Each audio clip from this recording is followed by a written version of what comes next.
안녕하세요. 안녕하세요. 예. 날씨가 굳어서 그런가 오늘 좀 많이 빠졌습니다. 예. 오늘은 재물론 편에서 마지막 두 개의 문장을 보겠습니다. 그림자 이야기와 꿈 이야기인데요. 먼저 그림자 이야기입니다.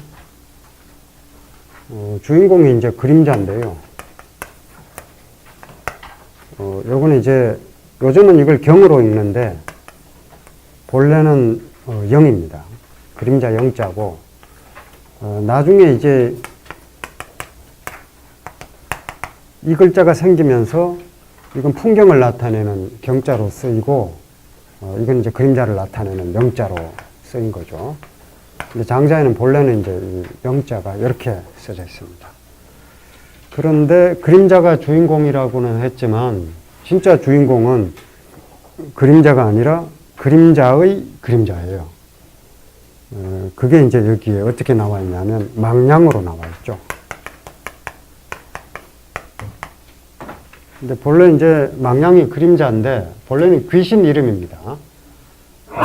춘추 좌시전에 보면은 이 망량이 이렇게 나와요. 림의 망량이라고 해서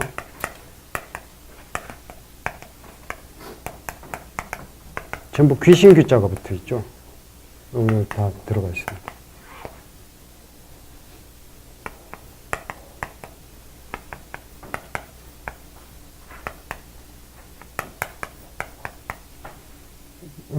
좌시전에는 이제 임해하면은 이게 산귀신이고요. 망량하면 물귀신입니다. 산귀신, 물귀신을 임해망량이라고 했는데 장자는 여기서 이제 여기 망자와 요 양자만 따온 거죠. 그리고 여기서는 뭐 산귀신, 물귀신이 아니라 그림자라는 뜻으로만 써요. 그림자. 귀신이 형체가 불분명하니까 그림자로 비유한 겁니다. 본래 산귀신, 물귀신도요. 귀신 한비자가 뭐라 그랬냐면 가장 그리기 어려운 사물이 개고 가장 그리기 쉬운 게 귀신이다 그랬습니다. 왜냐하면 귀신은 아무도 본 사람이 없기 때문에 아무렇게나 그려놓고 귀신이라고 하면 되는데 개는 이제 날마다 보잖아요. 그 사람들이 다 그 형체를 아니까 개를 제대로 그리기가 오히려 어렵다 그랬죠. 근데 어쨌든 여기서는 이제 망량이 그냥 그림자라는 뜻으로 써 있는데 역시 정확하게 하면 그냥 그림자가 아니라 그림자의 그림자예요. 있는 듯 없는 듯 보이는 듯 많은 듯한 존재가 이제 망량인 거죠. 그림자는 그래도 눈에 보이죠. 근데 이제 그림자라고 하는 거는 실체가 아니고 어떤 실물이 이 빛에 의해서 형성된 건데 어떻게 보면 실체 입장에서 보면 이 그림자는 허망한 거죠. 뭐 손으로 잡을 수도 없는 겁니다. 그런데 여기서는 이제 망량이 나오니까 이건 그냥 그림자도 아니고 그림자에 붙어 있는 격그림자인 거예요. 그림자 주변에 이렇게 흐릿하게 있는 보일락 말락한 그게 바로 이 망량입니다. 근데 이제 장자에는 뭐 그림자 이야기가 여기 밖에 나오는 게 아니라 어부편에도 그림자 이야기가 나옵니다.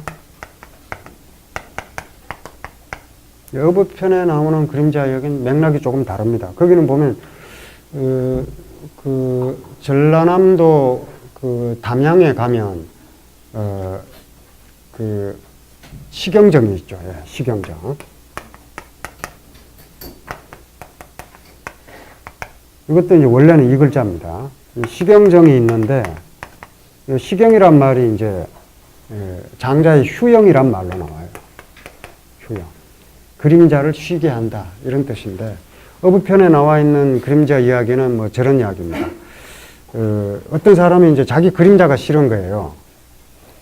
우리도 사실 그림자라고 하는 게 그냥 이 눈에 보이는 그 그림자만 뜻하는 게 아니죠. 우리도 다 그림자가 있죠. 그림자가 싫어진 적이 없습니까? 나에게 드리운 그림자 있잖아요. 지금 살아온 만큼 그림자도 길죠. 그걸 없애버리고 싶다. 그러니까 어떤 사람이 그림자가 싫어서 그림자를 떨쳐버리려고 빨리 달립니다. 근데 빨리 달리면 빨리 달릴수록 그림자도 빨리 쫓아오죠. 그리고 이제 지치는 건데 이제 그 그림자라고 하는 게 뭘 뜻하겠어요? 우리가 이제 그 살아온 만큼 영광과 그늘이 있으니까 그 빛과 그늘이라고 할 때 우리 빛은 남기고 싶고 좋은 기억은 남기고 싶고 좋지 않은 기억은 떨쳐버리고 싶잖아요. 이제 그걸 상징하는 거죠. 그래서 송광정철이 그 담양에 내려가서 쉬면서 그런 걸 의도한 거죠. 이 뭐 중앙의 그 정치 권력 속에서 미전 투구하다가 그런 욕망을 다 끊어버리고 싶다고 해서 가서 식영정을 짓고 산 것 같습니다. 우리도 좀 그런 식으로 하면 되겠죠.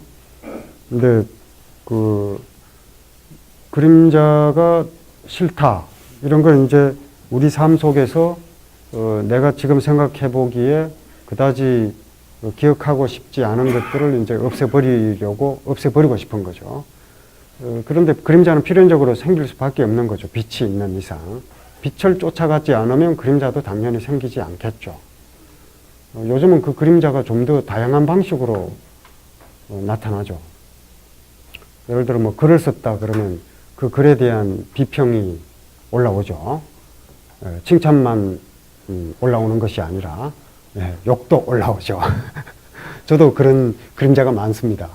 그래서 누구 시켜서 저거 다 지웠으면 좋겠다 뭐 이런 게 있는데 안 지워지죠. 그게 한번 드리운 그림자가 쉽게 사라지지 않습니다.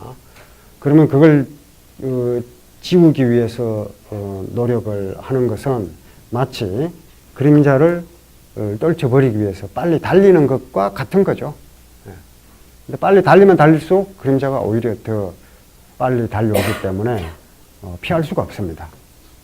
그런데 제가 지난번에 올 초에 담양에 가서 그 소세원도 가보고 식영정도 가보고 했는데요. 이 소세원은 정말 그 깨끗하더라고요. 그 소세처사 양산보는 이제 본래 그 정암 조광조 제자였습니다. 15살 때 서울에 올라와서 정암 조광조의 제자가 되었는데 17살 때 기묘사화가 일어나서 자기 스승 조광조가 죽죠. 그걸 보고 이 서울에 와서 벼슬을 하려고 했던 생각을 버리고 고향으로 내려가서 소세원 짓고 은거하죠. 은거하는데 그때 지은 이제 그 집이 소세원입니다. 근데 뭐 소세원은 여러분들 이제 가보신 분이 많을 텐데 소세원은 정말 소박하죠. 광풍각이 있고 제월당이 있는데 그야말로 딱 두 사람 누울 공간만 있고 나머지 그냥 마루입니다. 세간살이가 하나도 들어갈 수 없을 만큼 좁은 방입니다. 그러니까 어떻게 보면은 이 광풍제월이라고 하는 것 자체가 빛나는 바람, 그리고 또 제월, 제자는 비개일 제자죠. 비가 개인 뒤에 밝은 달, 이게 이제 광풍제월인데, 이게 이제 원래 북송시대 주렴계라는 성리학자, 양산보도 성리학자죠. 조광조도 성리학자고, 북송의 그 주돈이요. 주돈이의 인품을 표현한 말이 광풍제월입니다. 흉중이 깨끗해서 욕심이 전혀 없는 상태, 이걸 나타낸 거죠. 그 광풍제월을 따서 광풍각 제월들을 만들었는데 장식이라고는 하나도 없습니다, 정말. 그리고 가보면 놀라는 게 이제 일단 집이 대문이 없잖아요. 대문이 없고 뭐 오곡문이 있긴 있습니다만 문짝이 없죠. 문짝이. 대문도 없고 안으로 들어가다 보면 오곡문이라고 이렇게 써져 있는 부분이 있는데 거기에 문짝이 없이 그냥 비어 있습니다. 누구든지 드나들 수 있는 거죠. 그리고 담도 야트막해요. 그 어깨 정도 높이밖에 안 올라옵니다. 그리고 안이 얼마든지 들여다 보이는 거죠. 그리고 이제 시냇물이 이렇게 흘러가죠. 시냇물 흘러가는 것도 참 그 기발난 게 여기 위쪽에 있던 게 제월당이고 아래에 있던 게 광풍각이었던 것 같습니다. 기억이 좀 가물가물하는데요. 그 앞으로 이렇게 시내가 흘러가는데 이 시내가 이런 식으로 돌담 밑으로 흐르게 되어 있습니다. 그러니까 이제 어떻게 보면 담이 이제 시내를 이렇게 징검다리처럼 건너가는 아주 파격적인 그런 디자인이죠. 그리고 이 시내가 졸졸졸 이렇게 흘러가고 대나무 숲이 이쪽에 있고 뭐 이런 전경을 볼 수가 있는데요. 이건 정말 흉중이 정말 깨끗하다고 하는 게 그 소세원에 가면 보이는데, 송강정철의 시경정도 거기서 불과 한 2, 3km 정도밖에 떨어지지 않았던 것 같습니다. 차로 금방 가더라고요. 1, 2분 안에. 시경정에 갔더니만, 시경정의 말뜻은 방금 제가 말씀드린 것처럼, 욕망의 그림자를 떨쳐버리기 위해서 빨리 달려가는 것이 아니라, 그늘 속에 들어가서 쉬면, 그림자도 쉬고, 나도 쉴 수 있는 거죠. 그런 뜻으로 송강정철이 만든 것 같은데, 식용종에 갔더니 이 대나무가 있는 게 아니고 자잘한 대나무가 아니라 아람들이 소나무가 있더라고요. 그리고 또 소세원에는 앞에 시내 개울이 졸졸졸 흘러가는데, 이 송강정철이 있는 식용종 앞에는 큰 강이 흘러가고 있더라고요. 그럼 너무나 뭐 풍광이 좋은 거예요. 엄청나게 이제 그 화려한 모습이 있고, 그리고 이제 시경정 정자와 그 부속 건물들도 보면 뭐 아로 새긴 문짝도 있고 굉장히 화려하더라고요. 그래서 송강정철이 정말 시경했는지 거기 가보니까 조금 의심스럽더라고요. 두 원림을 비교해 보니까 뭐 특별히 뭐 그렇게 우리가 뭐 산수와 함께 버타며 이게 뭐 그렇게 욕심을 많이 낸 것 같진 않은데, 소세원과 비교를 해보니까 야, 이거 욕심이 굉장히 크다, 이렇게 대비가 된 그 기억이 있습니다. 근데 이제 이 그림자 이야기는 우리에게 드리워진 그 삶의 어두운 면을 떨쳐버리려고 욕망을 향해서 달려가면 오히려 더 그림자가 더 빨리 달라붙는다. 그러니까 영광을 위해서 달려가면 갈수록 그 영광의 그늘도 그만큼 더 빨리 우리에게 다가온다는 걸 가리키는 거죠. 이게 이제 그런 비유입니다. 정말 그 그림자가 싫다면, 영광도 같이 포기해야 한다. 그게 삶의 이치다. 이런 얘기입니다. 근데 이제 그런 맥락인데, 여기서 그림자는 맥락이 조금 다릅니다. 장자가 노리고 있는 바는 그림자에 문제가 있는 것이 아니라 우리가 실체라고 생각하는 것이 사실은 그림자에 지나지 않는다는 그런 의도를 담고 있습니다. 이제 이건 그림자고요. 이건 그림자고, 그리고 망냥. 이 그림자의 그림자인데, 요 망은 이 허망하다고 할 때 이 망의 가차입니다. 이 망은 원래 죽었다는 뜻이거든요. 이 사람 인자가 사람이 구덩이 속에 파묻힌 것을 뜻합니다. 사람이 죽은 거예요. 죽었다는 게 이제 없다는 얘기죠. 지금 없다, 이런 얘기입니다. 그러니까 허망한 존재인데, 그림자가 그런 존재라는 거죠. 그림자는 허망한 존재인데, 그건 그림자 얘기고, 여기는 양자가 붙어 있죠. 허망이 두 개 붙어 있는 겁니다. 망이 우망. 허망하고 또 허망한 존재. 그래서 망량입니다. 망량을 이 방식대로 하면, 이 그림자는 망이고, 이 망량은 망망인 거예요. 망망인 겁니다. 그런데 장자가 이 망망과 이 망을 이 우원의 주인공으로 불러냈습니다. 서로 어떤 이야기를 하는지 한번 보겠습니다. 184페이지 하단에 보면 이제 본문이 나와 있죠. 곁그림자가 그림자에게 물었다. 이 곁그림자가 바로 망량입니다. 망량이 영에게 물었다, 이거예요. 조금 전에는 그대가 걸어가다가 지금은 멈추고, 또 조금 전에는 앉아 있다가 지금은 일어서 있으니 어찌 그다지도 일정한 지조가 없는가. 그 이제 한마디로 이 망망, 그림자의 그림자는 그림자에 부속이 되어 있는 거죠. 이 그림자가 움직이면 이 그림자의 그림자는 따라서 움직일 수밖에 없는 겁니다. 그런데 이 그림자가 가만히 있는 것이 아니라 달리다가 멈추고 앉았다가 일어서요. 일정하게 한 곳에 머물러 있질 않은 겁니다. 그러니까 이게 피곤해지는 거죠. 계속 따라 하려니까 피곤하다. 어째 그리 지조가 없냐? 특조라는 말을 쓰죠. 일정한 지조, 뭐 이런 뜻입니다. 조는 이제, 조존이라는 말로 쓰는데 본래요. 보존하다, 붙잡아두다, 뭐 이런 뜻입니다. 우리가 보통 이 조자를 조심한다 할 때 이 조자를 쓰거든요. 마음을 붙들어 둔다. 조심한다고 하는 건 존심이라는 뜻과 같습니다. 존심은 본래 맹자에 나오는 이야기고요. 마음을 꼭 붙들어 둔다 이런 얘기입니다. 그러니까 맹자는 이제 이 마음이라고 하는 게 출입함에 일정한 때가 없다. 마음이 밖으로 나가기도 하고 들어오기도 한다 이거예요. 나가고 들어오고. 그 밖에 어떤 외부에 뭐 차지하고 싶은 물건이나 유혹의 대상이 있으면 마음이 나가버린다 이거예요.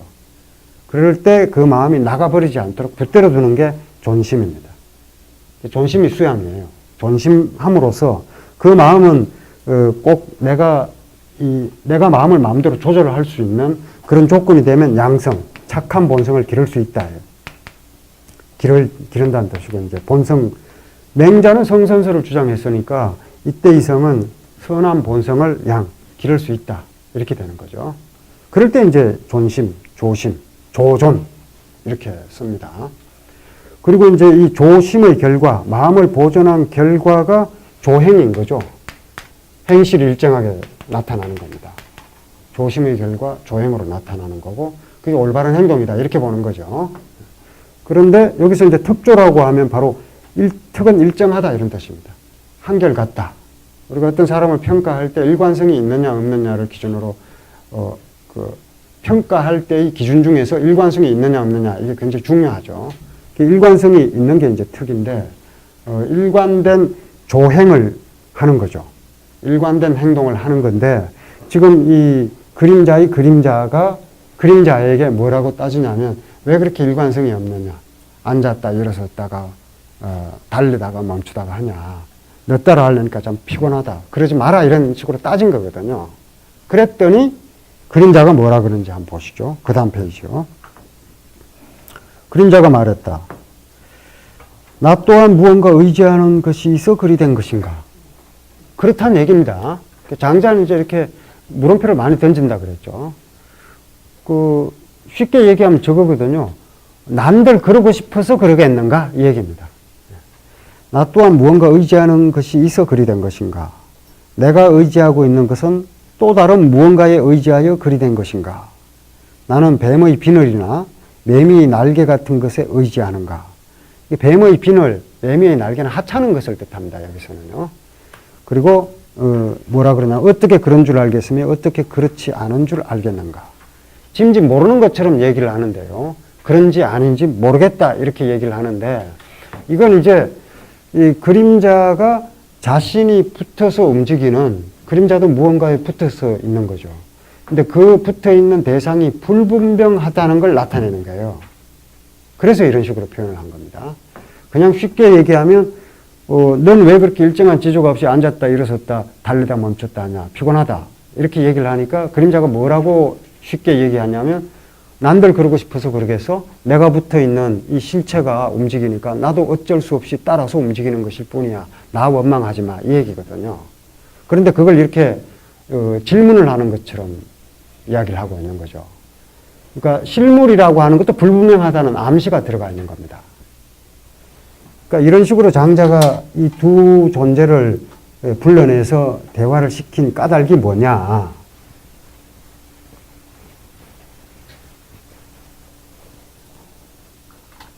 실물이 있죠. 실상이 있습니다. 실제 모습, 실상이 있고 그 실상에 따라서 움직이는 게 그림자죠.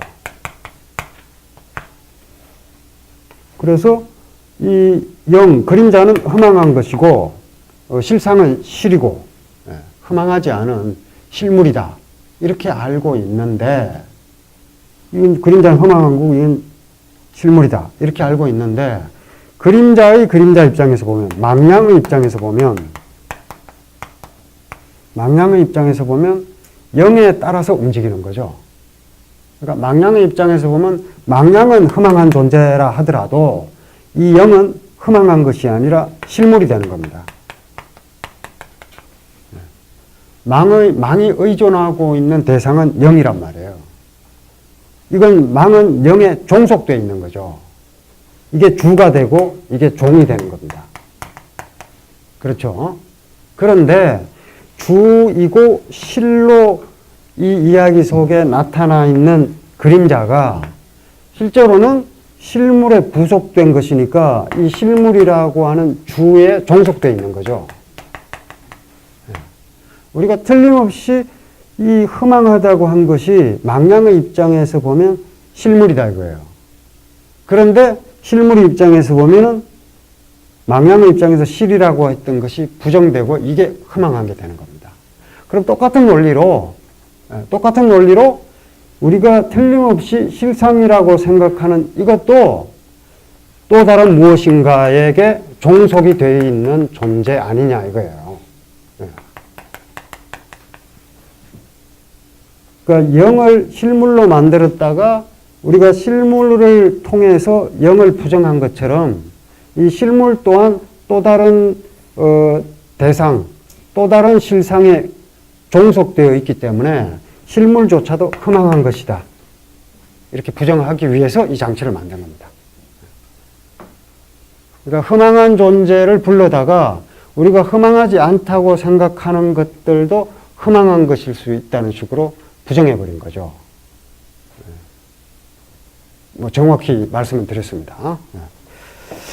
한번 그 185페이지 그 해설을 한번 보시죠.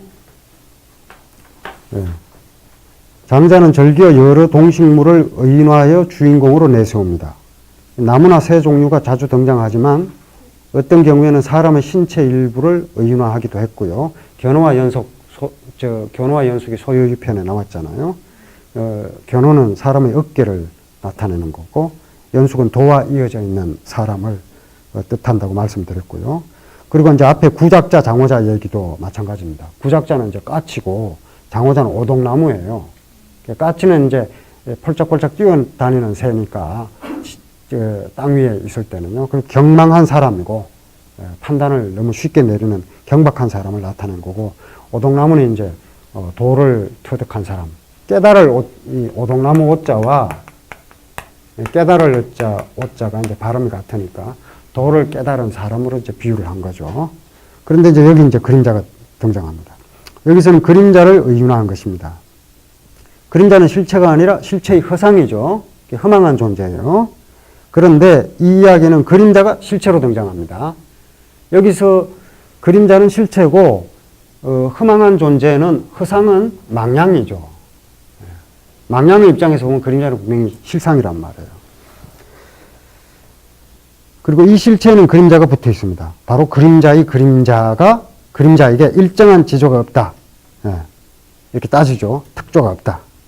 특조의 조에 대해서는 방금 말씀드렸으니까 넘어갑니다. 186페이지로요. 그 위에서 이제 세 번째 줄 보시면요. 격그림자가 그림자에게 따집니다. 왜 이렇게 일정한 지조 없이 가다가 말다가 앉았다 일어섰다 하냐. 결국 당신 따라하기는 피곤하다 이거죠. 그러니까 그림자가 어떻게 대답을 하냐. 어디 남들 그러고 싶어서 그러겠는가. 쉽게 표현하면 이런 겁니다. 나 또한 내가 의지하고 있는 그 무엇이 움직이기 때문에 어쩔 수 없이 그런다. 이렇게 말한 겁니다. 그러니까 사실 그림자니까 당연히 실물에 의존하는 겁니다.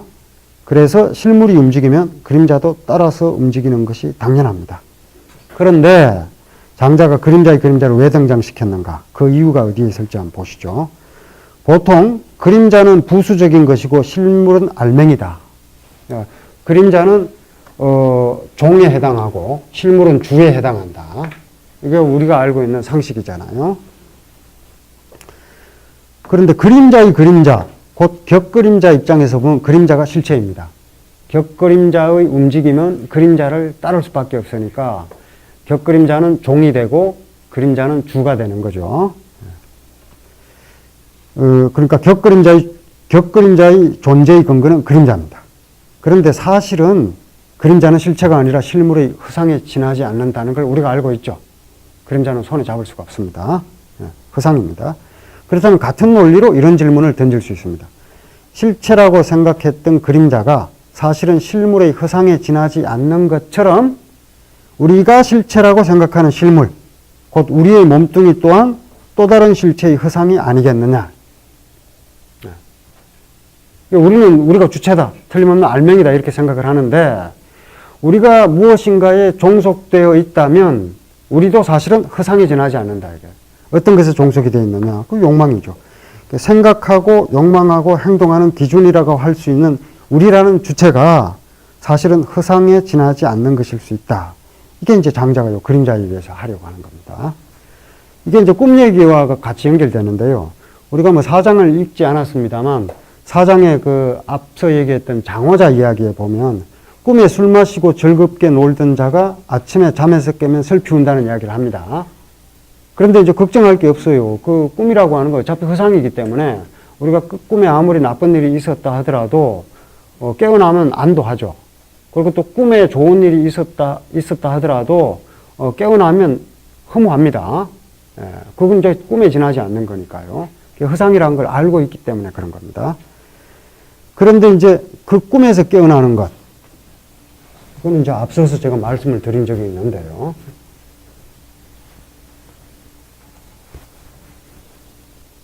한자에서 요 교라고 쓰잖아요. 보통 각으로 읽죠. 각으로 읽는데 본래는 이 발음이 교입니다. 꿈에서 깨어나는 건 교자로 읽어요.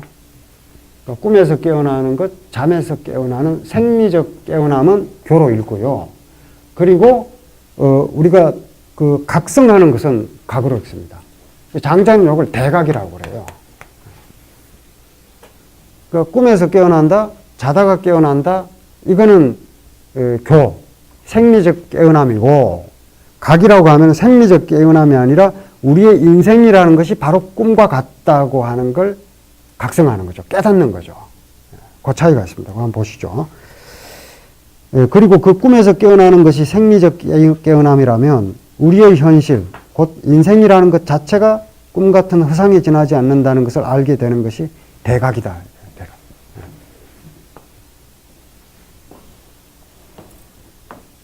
꿈속의 꿈과 마찬가지로 그림자의 그림자 또한 우리가 확실하다고 믿고 있는 우리의 존재를 뿌리쳐 흔들어 놓기 위한 장자의 설정입니다. 그러니까 현실이 있고, 이건 이제 우리가 사는 이 현실이죠. 그리고 꿈이 있습니다. 꿈은 희망한 것이죠. 꿈 잘 못 꿨다고 실망할 필요가 없습니다. 그런데 장호자 이야기 중에 보면 꿈속의 꿈 이야기가 나와요. 꿈속의 꿈. 어떤 사람이 꿈을 꾸다가 깨어났는데 여전히 꿈인 거예요. 그리고 그 꿈 안에서 자기가 꾸었던 꿈을 점치고 있어요. 전몽을 하고 있어요. 근데 그 전몽을 하는 그 순간 자체가 이미 꿈이기 때문에 아무 의미가 없는 거죠. 허망한 겁니다. 마찬가지로 꿈속의 꿈의 입장에서 보면 꿈은 현실이 되는 건데 현실의 입장에서 보면 꿈은 허망한 거죠. 마찬가지로 현실에서 깨어나면 현실이 허망한 거란 얘기가 되는 겁니다. 그리고 이제 여기서 장자가 노리는 건 또 한 가지가 있는데, 그러니까 모든 사물이 이런 식으로 종속되어 있다는 겁니다. 이런 식으로 뭐 그림자 얘기도 그림자가 있고 그림자의 그림자가 있고 또 그림자의 그림자의 그림자가 또 얼마든지 있을 수 있는 거죠. 계속 이어지는 거죠. 허망한 존재가 있는데 망망이 있을 수 있고 또 망망망이 있을 수 있고 끝없이 이어지는 거죠. 그런 식으로 이제 종속의 연결고리가 계속되어 있는 겁니다. 그 종속에서 빠져나오지 않는 한 우리가 자유로워질 방법은 없다는 거예요. 네. 그러면서 이제 그 종속 관계 속에서 종속이 아니라 주체다. 뭐 요즘식으로 얘기하면 뭐 갑과 을의 관계 뭐 이런 식으로 얘기를 할 때 자기가 갑이라고 생각하는 어떤 사람이 있다 하더라도 또 다른 사람에게 갑질을 당할 수 있는 겁니다. 자신이 갑이라고 하지만 또 다른 갑이 있는 거죠. 그리고 그런 식으로 그 강약으로 구분을 해서 강자가 약자를 지배하는 것을 정당화하면 또 다른 강자의 지배를 용인할 수밖에 없는 치명적인 약점이 있는 거죠. 결국 자유로워질 수가 없는 겁니다. 장자는 이제 그런 걸 깨야 된다고 얘기를 하는 거죠. 또 정리를 해보죠. 꿈속의 꿈과 마찬가지로 그림자의 그림자 또한 우리가 확실하다고 믿고 있는 우리의 존재를 흔들어 놓기 위한 장자의 설정이다. 장자는 궁극적으로 실체와 허상을 마주 세우기 위한 기획으로 우리가 실체라고 생각하는 실물조차 사실은 허상일 수도 있다. 이걸 지적한 거죠. 실제로 이제 제가 어디서 장자하다가 질문 받은 이야기를 그렇게 해놨습니다. 왜 빛이 나오질 않습니까? 뭐 이러는데 빛은 빼두셔도 됩니다. 어차피 빛이 없으면 그림자가 생길 수가 없죠. 빛은 당연히 전제되어 있는 거고요. 만약에 빛만 있다면 빛도 인식할 수 없을 것이고 그림자만 있다면 그림자도 인식할 수 없겠죠. 그림자가 등장했다는 얘기는 이미 빛이 있다는 얘기입니다. 빛과 그림자 이런 식으로 나눠서 이해하는 과학적 사유는 여기에서는 잠시 내려놓으셔도 됩니다. 왜냐하면 과학적으로 볼 때는 그림자나 실물이나 그림자의 그림자는 다 현상에 지나지 않기 때문에 종속의 구조가 아니죠. 그러니까 뭐 그런 경우는 놓아둬도 될 것이고요. 자, 그 다음에 187페이지 맨 마지막 문단을 보세요. 5장은 존재의 근거를 따져 묻는 이야기이기도 합니다. 그러니까 우리가 이제 분명한 실체라고 생각하는 게 사실은 근거가 없다는 얘기가 되는 겁니다. 격그림자에서 그림자, 또 그림자에서 실물, 이렇게 가는 그 주종 관계를 모두 성찰하는 게 이제 이 그림자 이야기의 핵심입니다.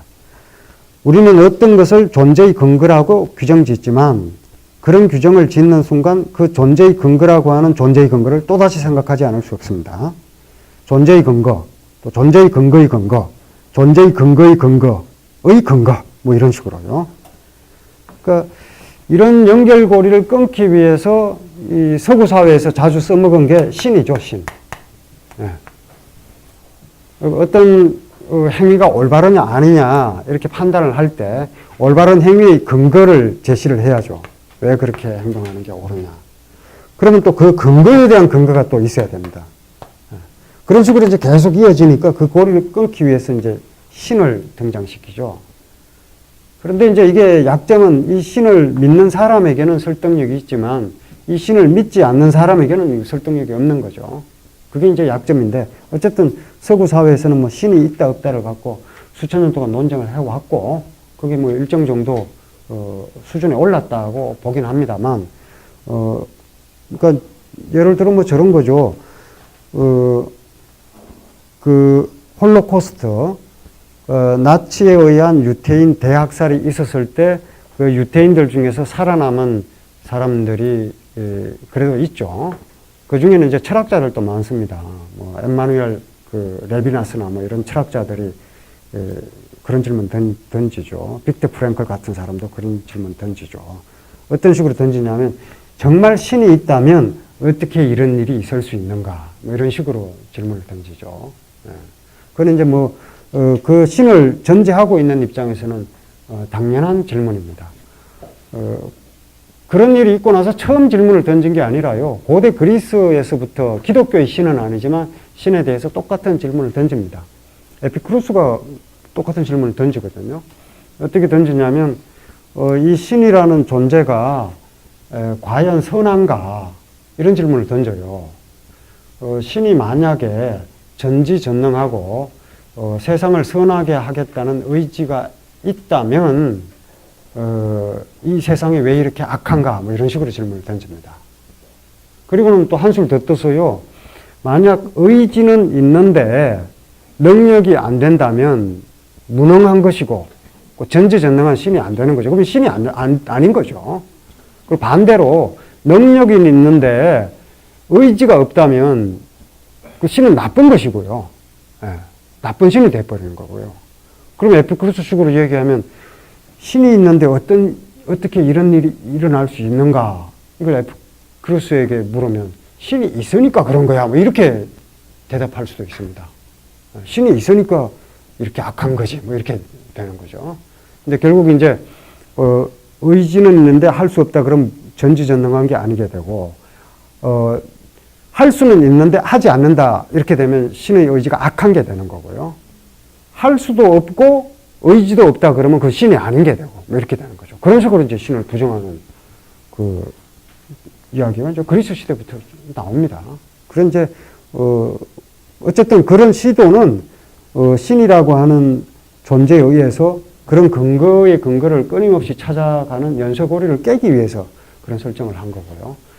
동아시아 사회에서는 신 대신에 주로 천을 많이 썼죠. 천이라든지 천명이라든지 이런 거요. 네. 천명이요. 왜 우리가 이렇게 살아야 하느냐? 천명이다. 이렇게 되는 거죠. 천명이다. 근데 이제 예를 들면 왜 이렇게 살아야 하는가? 그 도덕의 근거를 찾기 위해서 수많은 윤리학자들이 질문을 던졌지만 사실 아직 뭐 정답이 나왔다고 할 수는 없습니다. 칸트가 열심히 노력하긴 했지만 이유 없다거든요. 결국 그 정언명령이라는 게 이유 없답니다. 그러니까 그렇게 행동해야 할 마땅한 이유가 사실은 없는 거예요. 그래서 도덕 법칙을 만든 거죠. 누구든지 법칙에 따라서 행동하면 도덕적으로 완전한 사람이 될 수 있다. 뭐 그런 식으로 이제 노력을 했죠. 하지만 완전한 근거를 아직 찾아내지는 못했습니다. 인간이 과연 윤리적 존재인가? 이것도 완전하게 입증된 게 아닙니다. 그러니까 인간을 나타내는 수많은 용어들이 있잖아요. 뭐 호모 하빌리스도 있고, 뭐 도구를 사용하는 인간이라느니, 호모 루덴스, 뭐 놀이하는 인간이라느니, 무슨 호모 에렉투스, 그 직립 인간. 그러니까 그게 다 타당합니다. 호모 파베르, 도구를 만드는 인간. 뭐 또 그 외에 많잖아요. 호모 에로티쿠스, 사랑하는 인간. 그저 사랑하지 않으면 인간이 아니다. 뭐 공감이 가죠. 걸어 다니는 게 인간이죠. 인간이 언젠가 일어서면서 인간이 된 거죠. 얻은 건 자유고 잃어버린 게 있죠. 안전을 잃어버렸죠. 네 발로 기어 다니는 게 얼마나 쉽습니까? 그런데 일어서면서 두 발로만 지탱을 해야 되니까 안전을 잃어버린 거죠. 대신에 자유를 얻었죠. 무슨 자유? 두 손이 자유로워졌잖아요. 그게 이제 이 손이 결국 도구를 잡을 수 있게 되고, 도구를 쓸 수 있게 되고, 만들 수 있게 되고, 뭐 이렇게 되면서 이제 그 두뇌가 발달하고, 또 서서 다니니까 이 큰 머리를 받칠 수 있게 되고, 뭐 이런 식으로 연쇄적으로 이제 설명이 되는 부분들이 많죠. 상당히 타당한 분류인데, 호모 에투쿠스, 이게 이제 윤리적 인간이거든요. 이게 입증이 안 됩니다. 과연 인간이 윤리적인 존재인가? 이게 수많은 윤리학자들이 노력했음에도 불구하고 이런 식의 신의 피조물로서 또는 하늘의 명령에 의해서, 아니면 유교식으로 얘기하면 천명에 꼭 의존하지 않더라도 그 천명이 하늘의 명령으로부터 왔다 이렇게 되지만 그 천명이 인간의 본성 속에 들어와 있다 이렇게 되는 거죠. 들어와 있는데 여기에도 어떤 근거가 없어요. 왜 윤리적으로 살아야 하는가? 흔히 신이나 천을 이야기할 때는 심판이라는 게 있죠. 권선징악을 주제로 한 이야기들은 대체로 나쁜 짓을 하면 벌을 받아요.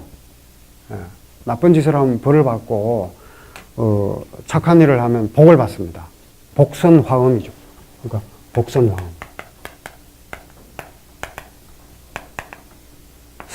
선을 하면 복을 내려주고, 악을 저지르면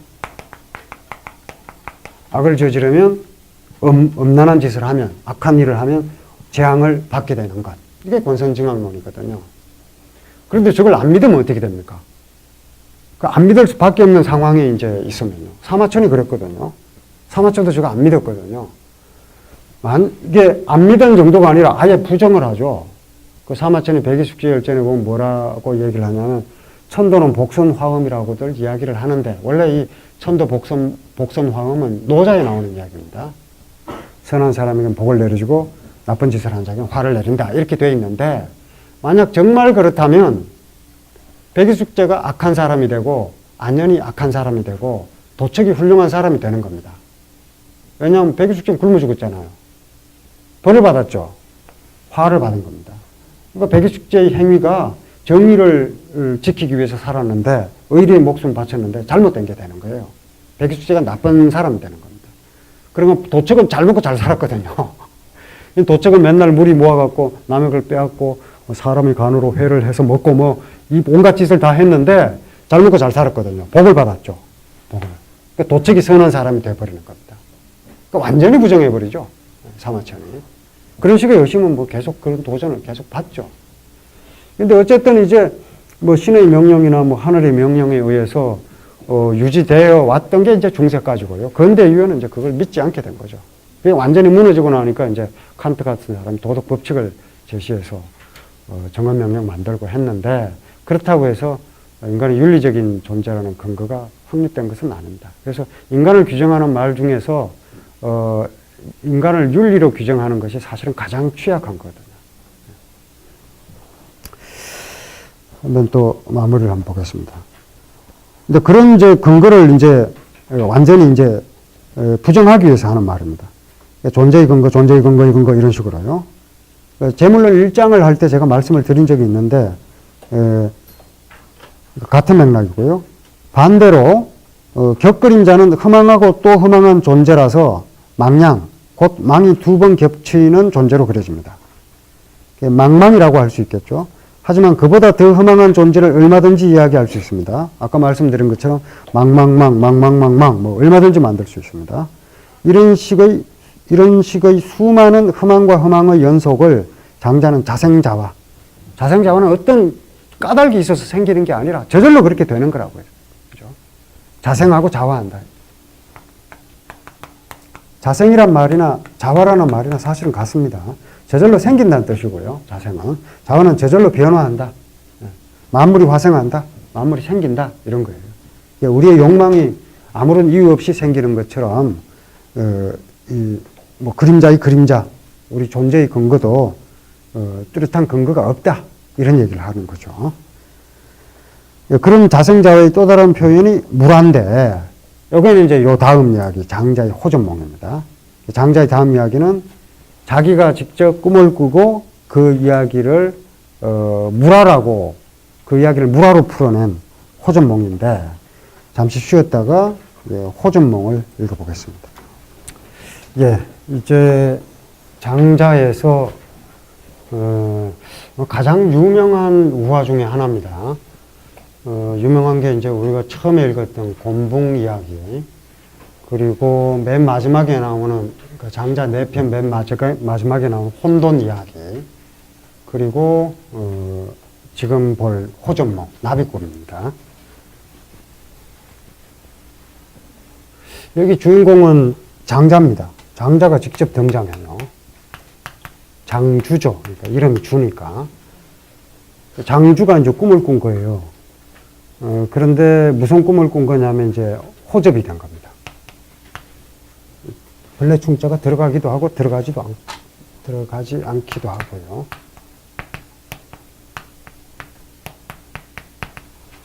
이렇게 호자를 왼쪽에 벌레충자를 넣은 판본도 있습니다.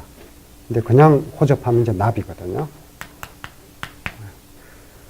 그 주인공이 장자 자신이기도 하고 또 나비이기도 합니다. 둘 사이에 이제 구분이 없어요. 그리고 여기서 장자가 제시하고 있는 개념이 바로 물화. 물화를 정확하게 이해하면 자유로운 상태에 놓일 수 있습니다. 장자가 그 처음에 붕세의 비상을 통해서 자유를 이야기하는데 그 기획이 성공했는가? 그 소요유 편에 나온 붕세의 비상을 통해서 자유를 꿈꾼 게 장자죠. 붕세의 비상.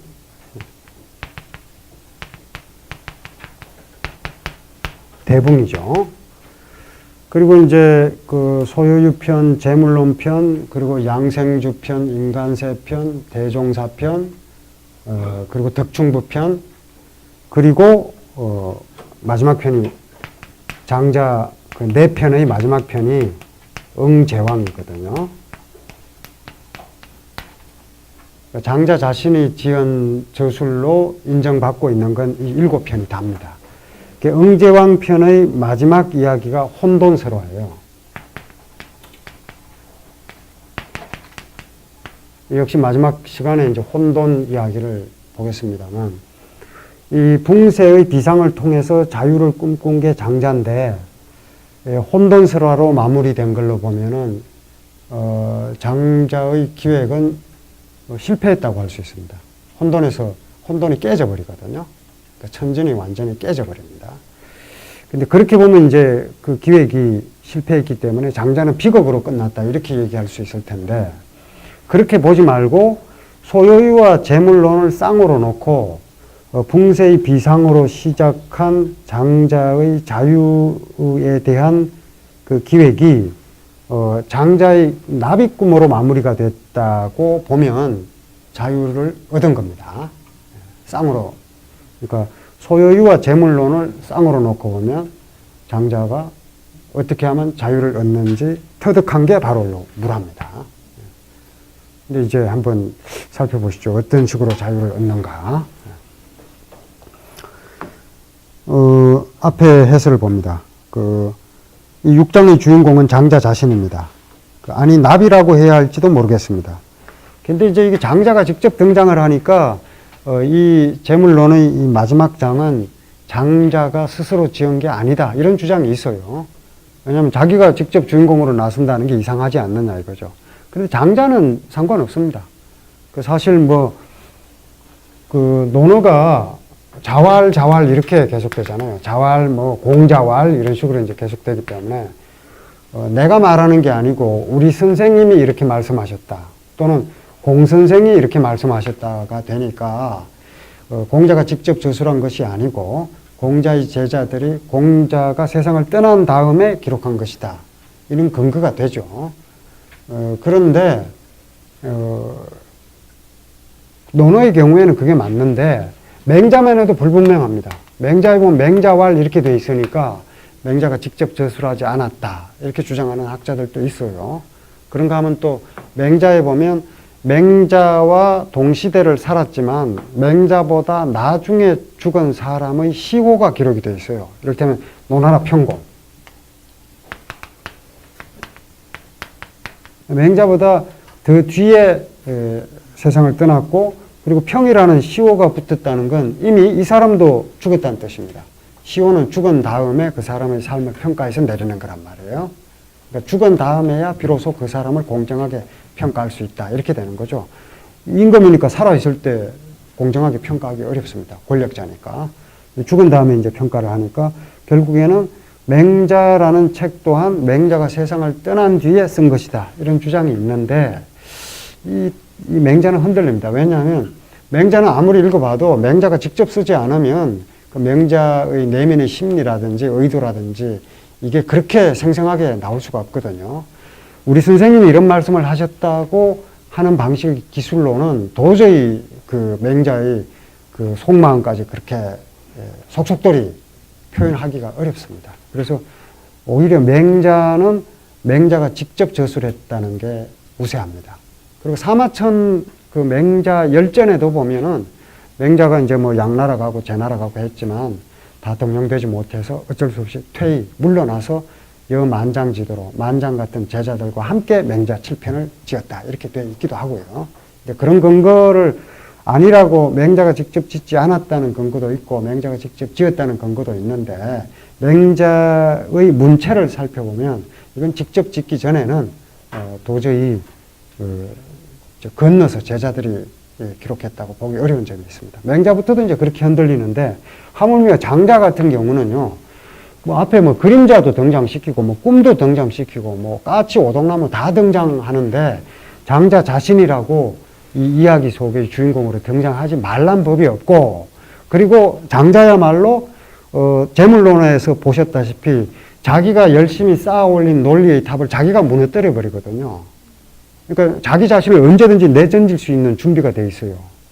작품이라 할지라도 자기를 던져서 자기를 조롱하면서 현실을 부정하는 그런 그 문학적인 장치를 얼마든지 동원할 사람이기 때문에 장주라는 이름이 나왔다고 해서 이 장자의 작품이 아니다. 이렇게 볼 수는 없을 것 같습니다.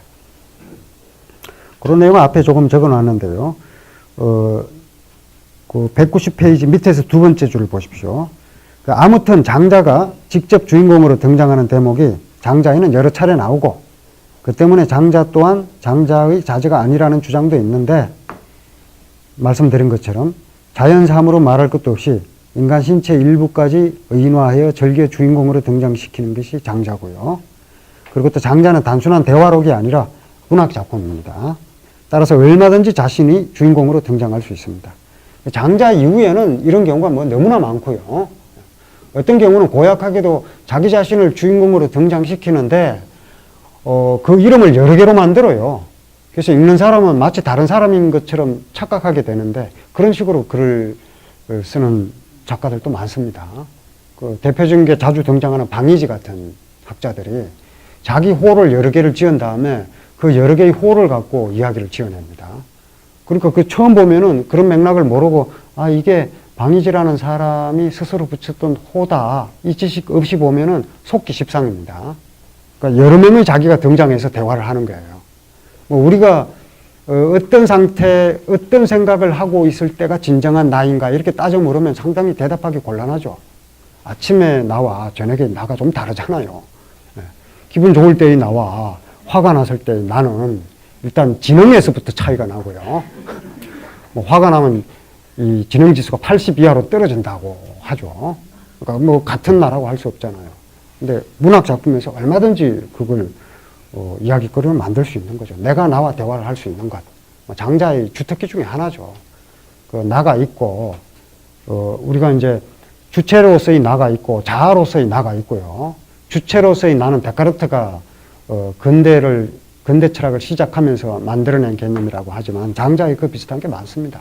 그 자아라는 개념은 이제 프로이트가, 에고를 이야기하면서, 했다고는 하지만, 장자에서 우리가 재물론에서 본 것처럼, 오상하, 내가 나를 잃어버렸다는 얘기를 하잖아요. 그 중에 하나는 주체고 하나는 자아고 그렇게 봐야 되거든요. 얼마든지 가능합니다. 그러니까 이제 얼마든지 자신이 주인공으로 등장할 수 있기 때문에 이 대목만 굳이 다른 이야기와 다르게 볼 필요는 없습니다. 근데 이제 이런 문학 장치가 등장하는 이유가 뭐냐? 앞에서 말씀드렸죠. 장자는 공자나 맹자와는 처지가 달랐습니다.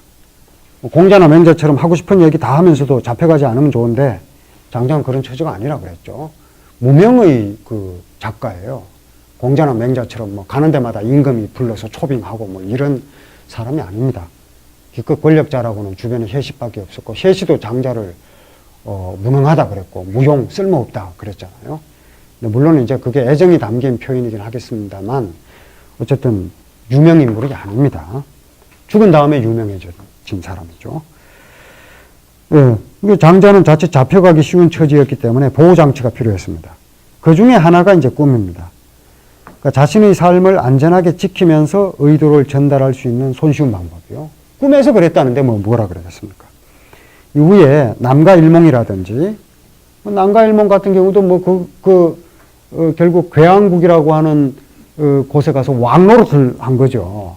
근데 만약에 실제 이야기를 그런 식으로 꾸며댔다가는 역모로 걸릴 수도 있고 위험천만입니다. 근데 꿈에서 그랬다니까 다 용인이 되는 거죠. 꿈이 해방구가 되는 거죠. 이런 경우에는. 그래서 그 남가일몽도 그렇고 일장충몽 여러 차례 나오는 얘기고 구운몽 우리나라 김만중이 쓴 구운몽도 다 마찬가지입니다.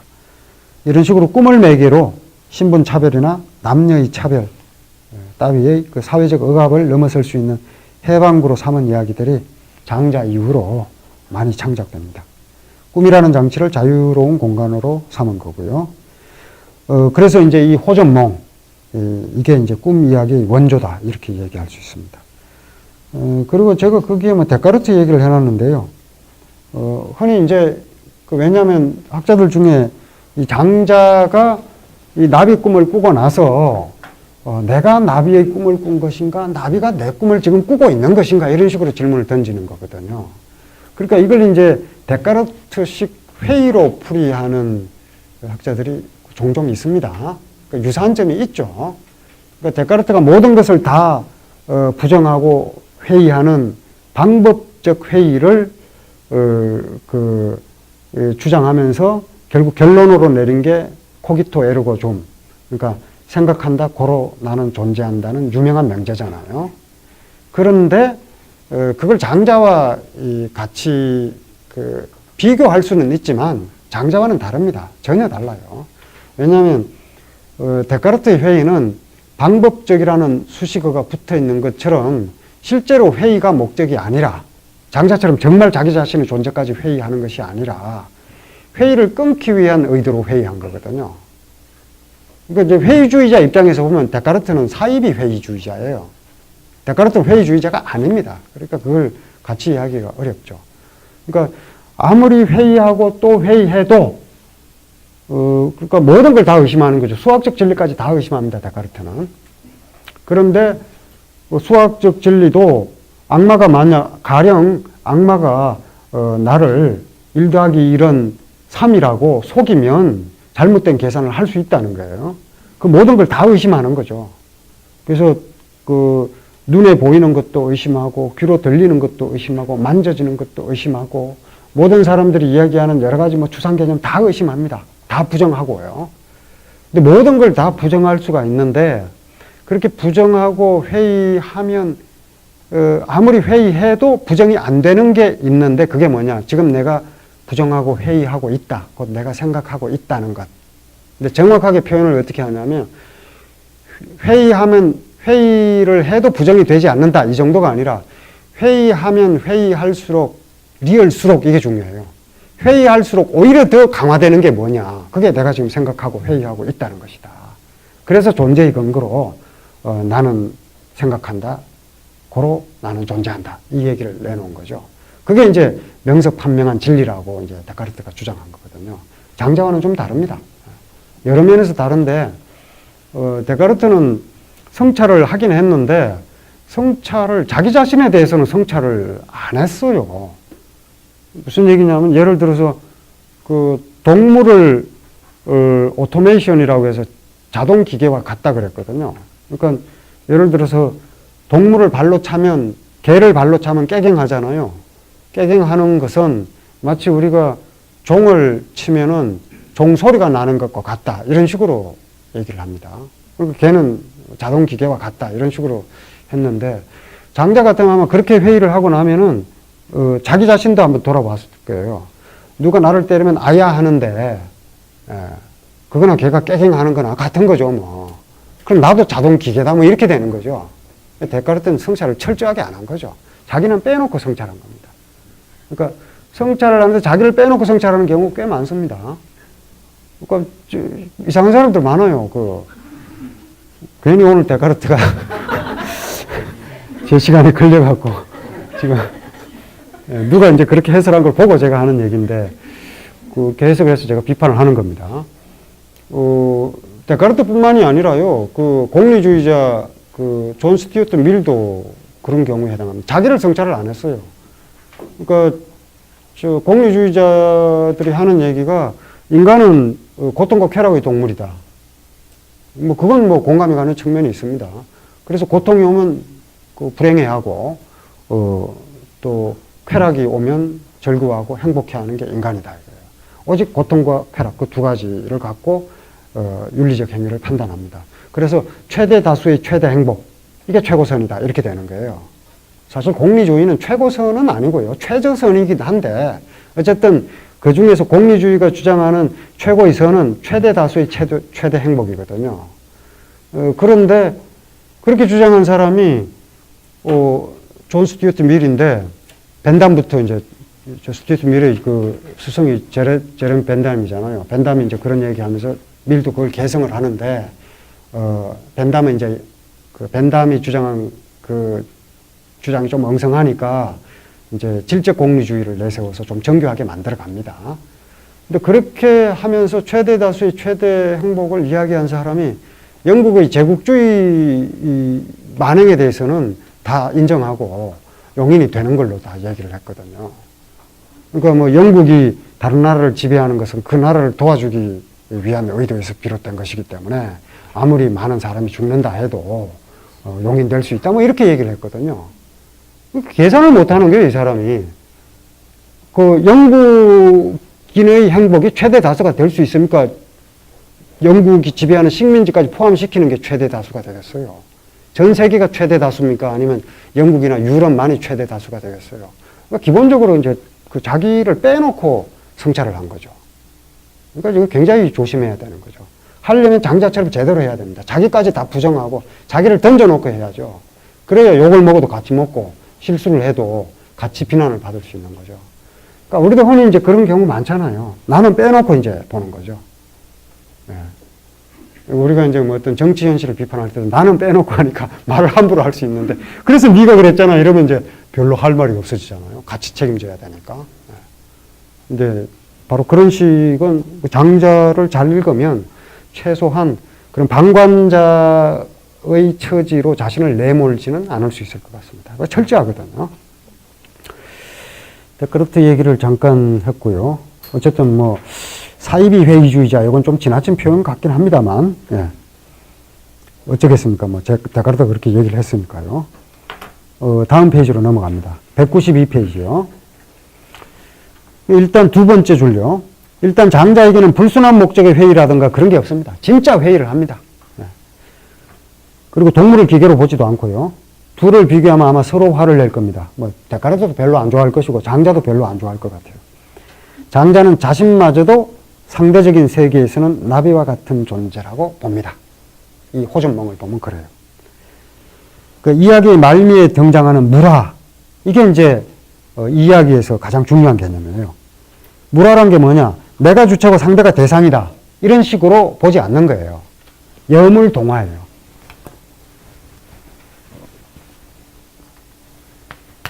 대상 사물로 규정되어 있는 그 나비, 그 대상 사물과 동화되는 겁니다. 완전히 같아지는 거예요. 화라고 하는 건 나의 존재를 버려야 나의 삶이 끝나고 죽는 거죠. 나를 완전히 버려야 가능한 거죠. 그러니까 앞에 그림자 이야기를 하면서 했던 이야기보다 좀 더 완전한 형태로 상대를 인정하는 거죠. 그러니까 앞에 그림자는 너도 종속되어 있다 이런 얘기를 하는 거거든요. 너는 갑인 줄 알지만 너도 또 다른 갑에 의해서 종속되어 있는 을이야. 그러니까 을 생각 좀 하고 살아 이런 얘기가 되는 거죠.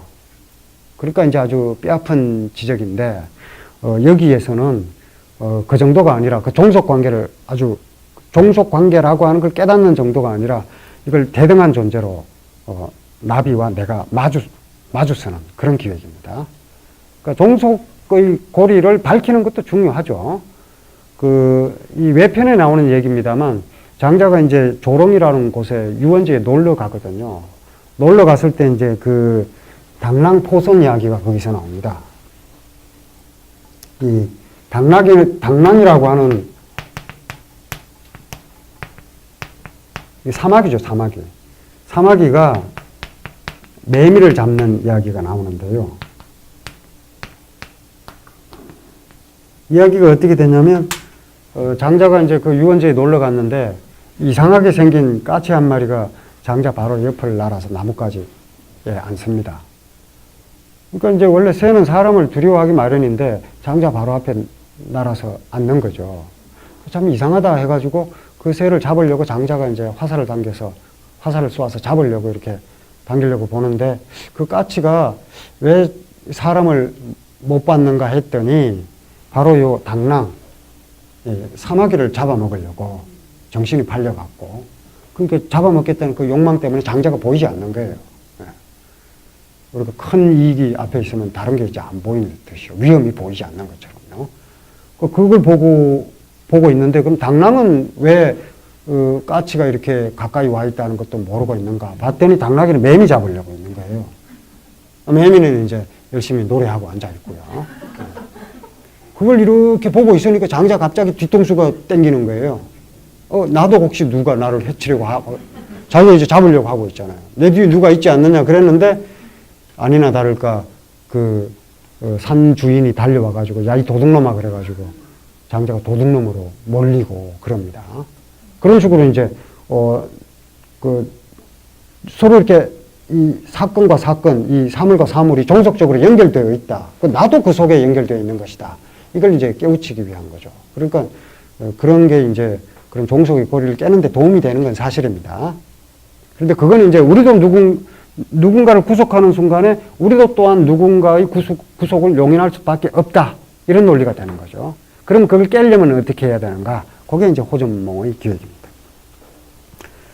무라에서 물자만 빼고 화자만 남기면 오히려 이해하기 쉽습니다. 앞에 말씀드렸죠. 소요일편 1장에서 화는 살아있는 존재가 사멸하고 완전히 새로운 존재가 된다. 이게 화자의 뜻이라 그랬죠. 자, 본문을 한번 보시죠. 어젯밤 장주는 꿈에 나비가 되었다.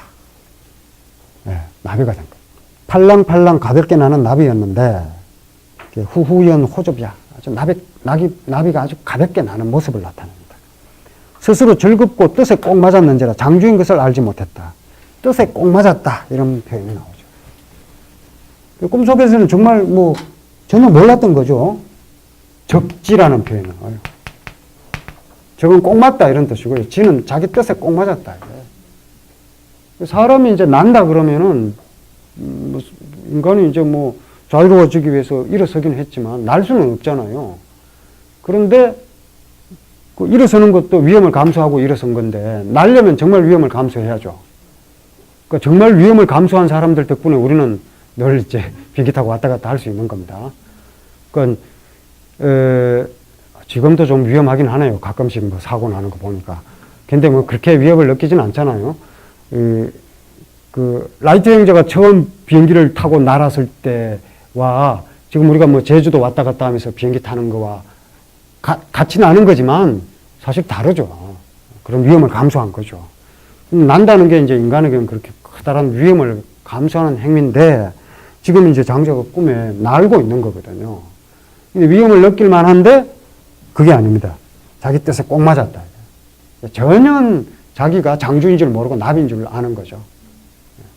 그러니까 역시 장자에 나오는 말인데 적종망족이란 말이죠. 적종망족. 그러니까 신발이 발에 꼭 맞으면 발을 잊어버리게 된다. 그것처럼 자기가 나비인 줄 전혀 모르는 거예요. 자기가 장주인 걸 전혀 모르고 나비인 줄 아는 겁니다. 그런 상태가 이제 뜻에 꼭 맞았다. 장주인 것을 전혀 알지 못했다. 그러다가 이윽고 화들짝 깨어보니 갑자기 장주였다. 그러고는 이렇게 스스로 자문자답합니다. 알 수 없구나. 장주의 꿈에 나비가 된 것인가? 아니면 나비의 꿈에 장주가 된 것인가? 장주와 나비는 분명한 구별이 있을 테지만 이게 세상의 기준이죠. 장자는 장자고 나는 주체고 나비는 대상이고 뭐 이렇게 되는 겁니다. 그렇지만 이처럼 장주가 나비가 되고 나비가 장주가 되는 것, 이것을 무라라고 한다. 이게 이제 호전몽 전체입니다. 예를 한번 보시죠. 장자가 꿈을 꿉니다. 193페이지요. 유명한 호전몽입니다. 꿈에 나비가 되어 날아다닙니다. 사람이 날아다니는 상상을 하게 된다면 아무래도 떨어질까 두려워하지 않을까요? 난다는 꿈은 뭐 옛부터 있었고요. 대체로 비극으로 끝났죠. 뭐 이카루스의 날개 역시 뭐 밀랍으로 붙여서 날아오르다가 그 태양에 너무 가까이 갔기 때문에 밀랍이 녹아서 떨어져서 죽죠. 그런데 이제 여긴 달라요. 그런데 적지라고 표현한 데서 알 수 있는 것처럼 뜻에 꼭 맞아서 전혀 두려움을 느끼지 않습니다. 자기가 장자라는 사실을 완전히 잊어버리고 나비가 된 것이죠. 사실 난다는 표현은 인간에게는 이룰 수 없는 꿈을 이루었다는 뜻으로 쓰입니다. 뭐 피트팬 같은 영화에 보면 플라잉신 있잖아요. 날아가죠.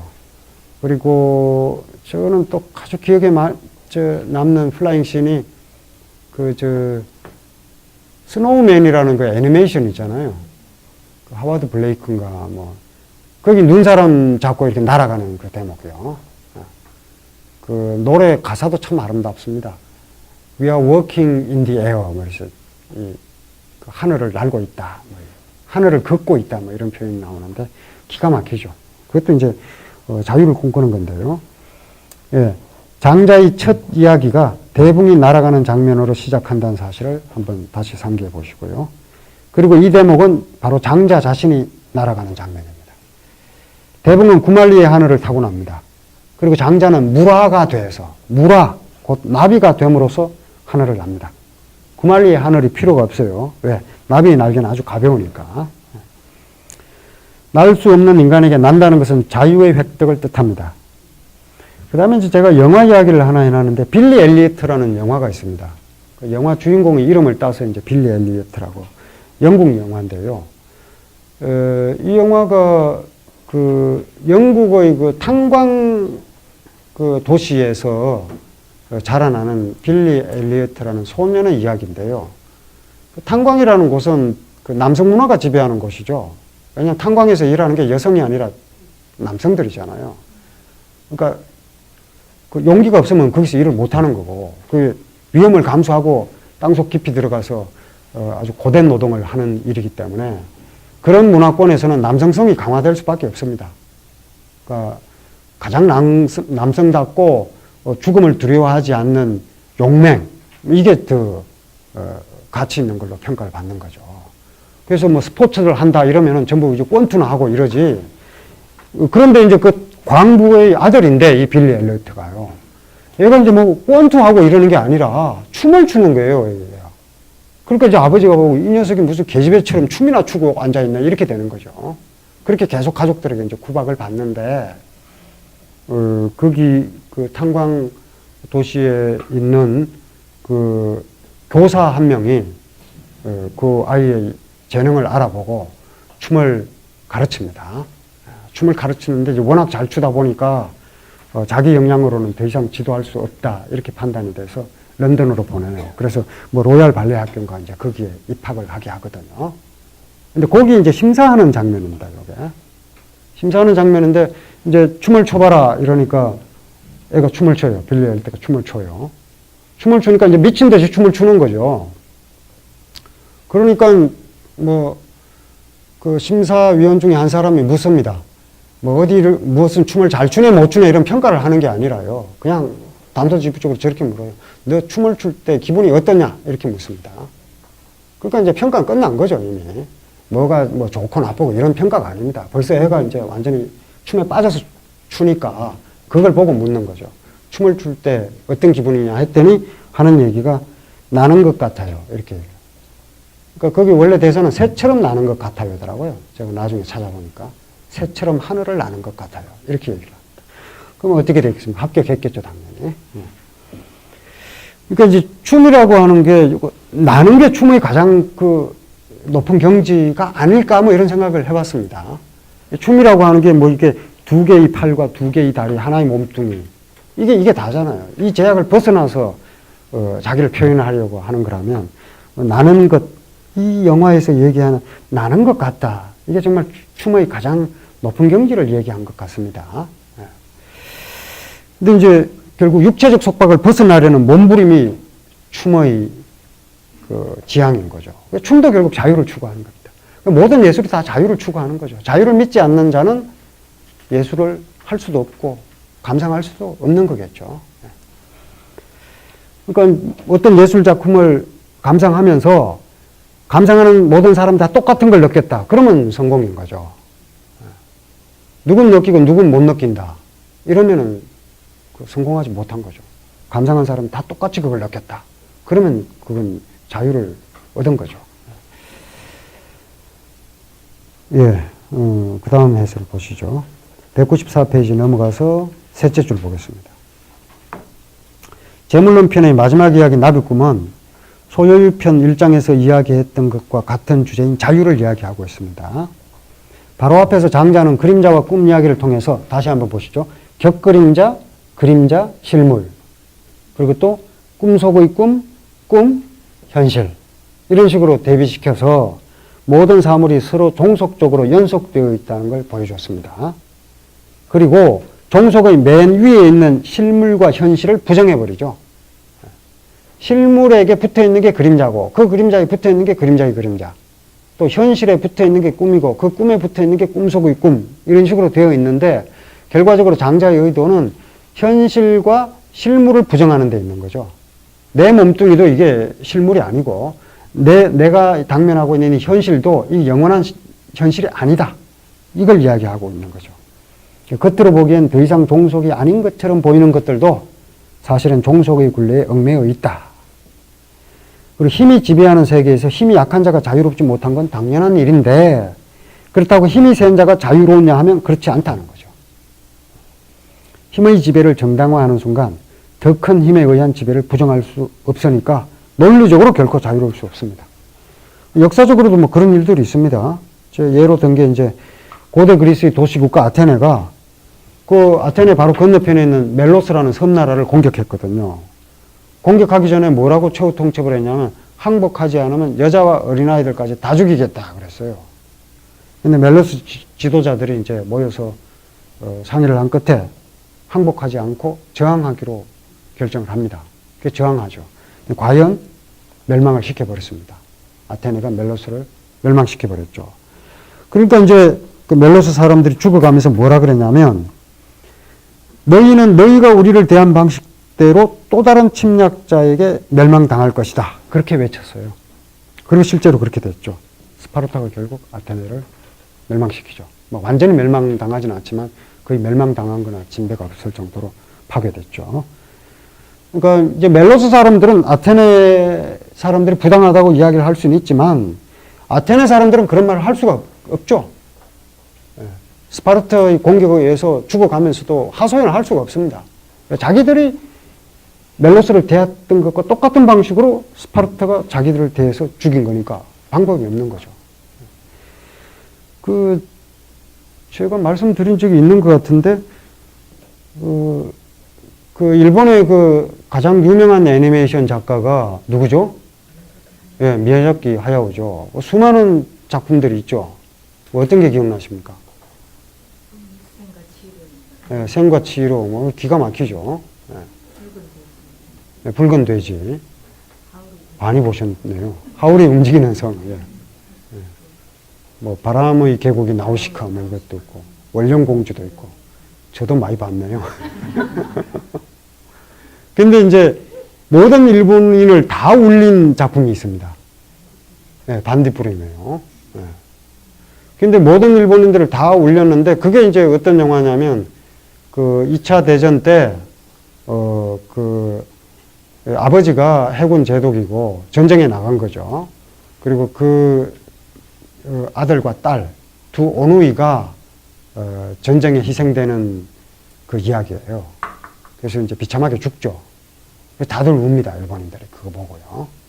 반전 영화예요, 기본적으로는. 그런데 이제 그걸 본 한국인들이 반응을 혹시 보신 적이 있습니까? 한번 어디 들어가서 보십시오. 영화평 해놓은 거 보면 욕밖에 없습니다. 욕밖에. 그래서 굉장히 감동적인 작품인데요. 정말 눈시울이 적셔질 수밖에 없을 만큼 감동적인 작품인데 한국인들은 그걸 편안하게 못 봐요. 왜 그러냐? 왜 그렇게 했어요? 그 밑에 댓글 중에 그러길래 왜 전쟁을 일으켰어? 이렇게 되는 거거든요. 자기들이 일으킨 전쟁이라서 그렇게 되는 거죠. 그런데 그랬다 하더라도 미야자키 하야오 같은 감독은 그런 식으로 작품 만들 수 있죠. 왜냐하면 미야자키 하야오가 일으킨 전쟁은 아니고 그런 제국주의자들에 의해서 전쟁이 일어났고 결국 일본 국민들도 희생당했다는 걸 그 작품을 통해서 얘기한 거니까 그걸 내부에서 보면 타당한 논리입니다. 그 반전이 틀림없고요. 그런데 식민 지배를 당했던 한국인들이 보기에는 그걸 똑같은 처지에서 봐줄 수가 없는 거죠. 바로 너희들이 일으킨 전쟁에 의해서 너희들이 그렇게 당했는데 어떻게 그게 슬프다고 이야기할 수 있느냐 이렇게 되는 거죠. 저도 이제 그런 경험을 했습니다. 오키나와에 작년 4월 달인가 제가 일본 오키나와에 갔다 왔는데 거기에 이제 오키나와 주민들은 원래는 거기가 일본이 아니었죠. 뷰큐국이라고 독립적으로 청나라와 조공 무역을 하는 나라였죠. 그런데 이제 일본의 번주 한 명이 그걸 복속시켜서 조공 무역을 하게 하면서 일본과 청나라의 무역을 부분적으로 한 역사가 있습니다. 근데 어쨌든 나중에 이제 일본형으로 만들었죠, 오키나와를. 그래서 사실 오키나와 주민들은 일본이기도 하고 일본이 아니기도 하고 뭐 그런 이중적 처지에 놓여 있는데 어쨌든 지금은 일본입니다. 어쨌든 지금 일본인데 그래서 리츠메이칸 대학에 있는 서성 선생 같은 경우는 서성 선생은 우리나라에 왔다가 학원 간첩단 사건으로 누명을 씌워갖고 19년 동안 감옥에 있었던 분인데 어쨌든 반제 반일본주의자예요. 그런 사람이 일본에서 교수가 됐어요. 그러니까 일본이 참 그런 점은 또 대단하죠.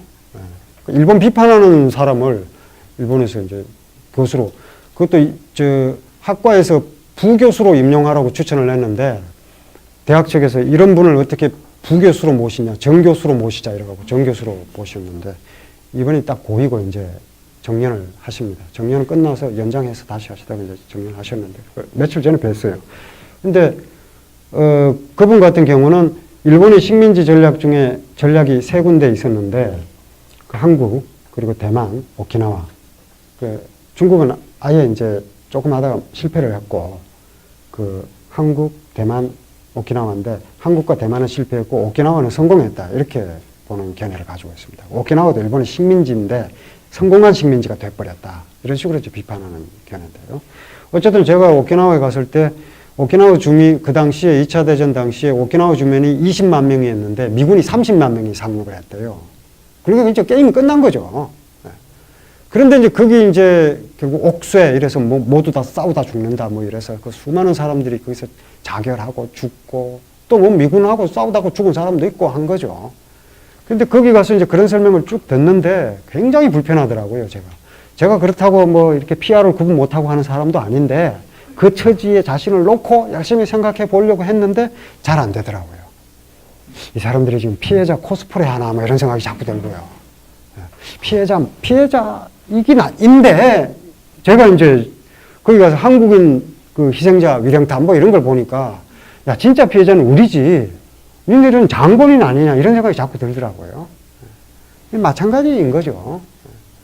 그러니까 그 어떤 강약의 논리에 의해서 상대를 지배하려고 들면 자기 또한 그런 처지에 놓일 수밖에 없는 겁니다. 동아시아에서 깡패 노릇하다가 진짜 깡패 만나면 그렇게 되는 거거든요. 그러니까 이제 장자를 좀 잘 읽었으면 그런 일이 안 났을 텐데 싶은 생각이 듭니다. 그런데 일본의 경우에는 좀 특이한 게 일본 학자들이 장자 해석이 탁월한 게 많습니다. 왜냐하면 장자에는 가차가 많은데 일본은 이제 전통적으로 그 한자를 쓰면서 가차를 많이 활용을 했죠. 그러니까 정보 유통이 굉장히 신속하죠. 우리나라 중국 같은 경우에는 외래어가 들어오면 그 외래어를 그대로 쓰지 않고 예를 들어 럭키 같은 것도 즐거울 락자 기쁠 리자 락키 이런 식으로 바꿔서 쓰죠.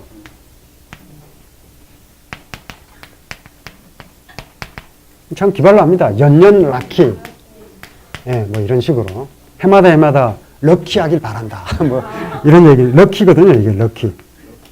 예. 행운을 뭐 이런 뜻인데 저런 식으로 이제 꼭 바꿔서 쓰죠. 컴퓨터 이런 것도 전뇌 이런 식으로 바꿔서 쓰고요.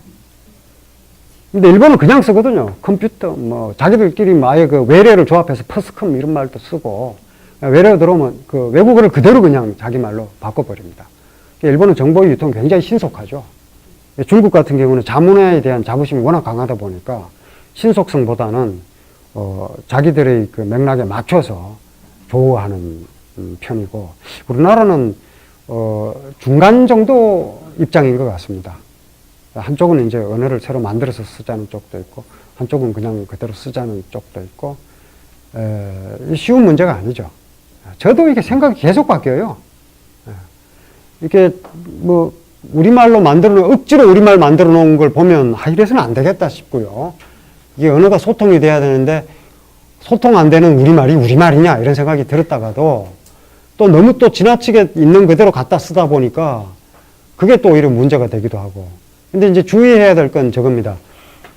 우리가 뭐 다른 나라에서 뭘 잘 만들면 돈 주고 사와서 쓰면 되거든요. 그건. 그러니까 똑같이 그러니까 저쪽에서 저걸 잘 만드니까 우리도 똑같이 잘 만들어 보자. 이거보다 우리가 잘 만드는 거 우리가 만들어서 보내고 저쪽에서 잘 만드는 건 가져와서 쓰고 이게 이제 무역을 통해서 서로 이제 이익을 보는 건데 그건 이제 물건 얘기고요. 언어라고 하는 거는 남의 것이 있다고 해서 그냥 그걸 가져다 쓰게 되면은 우리 언어가 불안해지거든요. 우리 언어가 불안해진다는 얘기는 우리 언어의 안정성이 흔들린다는 얘기입니다. 그렇게 되면은 우리 삶이 불안해진다는 얘기거든요. 그러니까 그건 주의해야죠. 상품 가져다 쓰는 것처럼 상품 가져다 쓰는 거는 서로 이익을 위해서 이제 주고받고 하면 되는 건데 언어는 그렇게 이익을 위해서 주고받을 대상은 아니기 때문에 좀 더 성찰이 필요한 것 같습니다. 제가 최근에 생각을 다시 좀 바꿨어요. 저도 이제 원래는 이제 이 외래어 쓰는 걸 굉장히 그냥 안 좋게 보다가 이 어떤 학술적인 그 토론이나 이런 걸 할 때 신속하게 전달이 안 되니까 그냥 쓰는 경우도 많았는데 최근에 다시 생각을 해보니까 그래서 얻은 게 뭐냐 했더니 우리 언어가 불안해지더라고요. 그러니까 이게 언어라고 하는 게 이게 우리가 사유의 그 도구잖아요. 제가 조선시대 성리학, 원래 제 전공이 조선성리학인데 조선성리학이 왜 퇴계 이황이나 율곡 이후로 독창적인 철학적 주제가 나오지 않았느냐. 언어가 이 철학을 하는데 지금 남아있는 자료로 보면 퇴계 이황이나 율곡 이는 한문으로 철학을 한 거예요. 한문으로 철학을 한 겁니다. 그런데 그러면 한문으로 말하고 한문으로 생각했느냐? 그건 아니거든요. 말은 우리말로 했습니다. 생각도 우리말로 당연히 했을 거고요. 그러니까 한번 철학적 작업을 하려면 우리말로 생각하고 우리말로 말하고 그런 다음에 한문으로 번역을 해서 철학적 작업을 하는 거예요. 골치가 아프죠. 그리고 읽는 사람은 또 그 한문으로 된 걸 우리말로 번역을 하고 다시 우리말로 사유하는 식으로 했기 때문에 그 조건이 굉장히 열악한 거죠. 그러니까 독창적인 철학적 의제를 제시하기가 굉장히 어렵습니다. 그게 이제 조선성리학을 정체시킨 가장 큰 이유가 아닌가, 뭐 이런 데 생각이 미치니까, 말을 함부로 써서는 안 되겠다, 이런 생각이 듭니다. 근데 어쨌든 뭐, 일본식으로 그냥 바로바로 쓰면 정보 유통이 빠르고, 중국처럼 저렇게 쓰면은 정보 유통은 다소 느리다 하더라도, 자기 문화의 역량을 키울 수 있는, 그, 결과가 되겠죠. 근데 그만큼 뭐, 우리 글을 쓰는 사람들이 노력을 해야 될 것 같습니다. 좀 이야기가 다른 데로 갔는데 어쨌든 다시 돌아갔어요. 그러니까 어떻게 해야 자유로울 수 있는가? 그 대목입니다. 어떻게 해야 자유로울 수 있을까요? 우리는 흔히 자유와 평등이 서로 대립되는 가치인 것처럼 착각하는 경향이 있습니다. 이건 경제학적 맥락에서만 자꾸 자유평등을 따지니까 이래요. 네. 그러니까 평등하면 뭐 진보고 좌파고 자유하면은 뭐 보수고 이런 식으로 보는데 그건 경제학에서나 통하는 이야기 꼭 그렇지도 않고요. 예. 그러니까 하지만 장자는 자유란 상대를 대등한 존재로 받아들일 때 가능하다. 이렇게 이야기합니다. 나비의 꿈에서 장자는 앞의 두 경우와는 다른 플롯을 제시합니다. 서로 종속되는 것으로 그랬던 그림자와 꿈 이야기와는 달리 나비 꿈에서는 장자의 꿈과 나비의 꿈을 둘로 마주 세우고 있죠. 대등합니다. 화살표가 양쪽으로 되어 있죠. 재물론 편에서 자주 등장하는 저것과 이것의 논리를 문학적 장치로 그대로 활용한 겁니다. 저것이 이것이 될 수 있고 이것이 저것이 될 수 있으니까 장자가 나비가 될 수 있고 나비가 장자가 될 수 있는 거죠. 저게 허상이면 이것도 허상이고 상대가 부정되면 나도 부정된다. 이거예요. 이 대목에 등장하는 장주인 줄 몰랐다. 부지주야 이런 표현이 나와요. 장자가 자기인 줄 모른 거죠. 알 수 없다. 이런 식의 말은 우리가 확신하는 주체라는 것이 사실은 언제든 부정될 수 있다는 것을 암시하는 표현입니다. 세상의 기준으로 보면 장자는 주체고 나비는 대상입니다. 그런데 장자는 나비의 꿈으로 주체와 대상을 마주 세우더니 결국에는 장주의 꿈에 나비가 된 것인가? 나비의 꿈에 장주가 된 것인가? 이런 질문을 통해서 주체와 대상의 역할을 전도시킴으로써 현실의 질서와 가치관을 그냥 뒤집어 버린 거죠. 우리가 현실에서 이미 꾸었던 꿈을 해석할 수 있는 것처럼 꿈에서 현실을 바라보고 해석할 수 있다면 장자의 기획은 성공적이라고 할 수 있겠습니다. 근데 이런 말을 누가 했더라고요. 초현실주의 화가 르네 마그리트가 이런 말을 했더라고요. 꿈은 깨어있을 때의 해석이고 깨어있는 것은 꿈의 해석이다. 이렇게 말을 했습니다. 네. 그 그림도 그렇잖아요. 장자와 비슷한 생각을 한 것 같습니다. 장자를 봤을 가능성이 많아요. 네. 이 대목을 감상할 때는 나와 나비를 짝으로 마주 세우는 장자의 방식과 함께 소요유 편과 재물론 편을 짝으로 놓고 읽어보는 것도 재밌습니다. 그리고 방해지가 이런 식으로 읽었습니다. 붕세의 어마어마한 비상과 나비의 가벼운 날갯짓을 함께 느끼는 겁니다. 번역을 바꿔서 읽으면서 마무리를 하죠. 앞의 번역은 장자라는 인물을 3인칭으로 놓고 번역한 것이고 다음은 이제 그것을 나라는 1인칭으로 바꿔서 번역한 겁니다. 나로 바꿔서 번역하면 주체와 대상의 관계를 마주 세우려는 장자의 의도가 더 잘 읽힙니다. 보시죠. 어젯밤 꿈에 나는 나비가 되었다. 팔랑팔랑 가볍게 잘도 날아다니는 나비였는데 나에게 꼭 맞았는지라 내가 나인 줄 전혀 몰랐다. 이었고 깨어보니 틀림없는 나였다. 알 수 없구나. 내가 꿈에 나비가 된 것인가? 나비가 꿈에 내가 된 것인가? 여기에 나는 그대로 두시고요. 나비를 다른 걸로 한번 바꿔보시면 될 것 같습니다. 제가 이제 학생들에게 이 내용 강의할 때 한번 바꿔봐라 그랬더니 어떤 학생이 내가 천재의 꿈을 꾸는가, 천재가 내 꿈을 꾸는가, 뭐 이러더라고요. 네. 여러분들도 한 번씩, 천재로 한번 바꿔보시기도 하고, 여러분들이 바라는 자유로운 존재, 그걸로 한번 바꿔서 한번 읽어보시면 장자가 얘기하는 자유에 좀 더 한 발짝 더 갈 수 있지 않겠습니까? 네, 오늘은 여기서 마무리하겠습니다.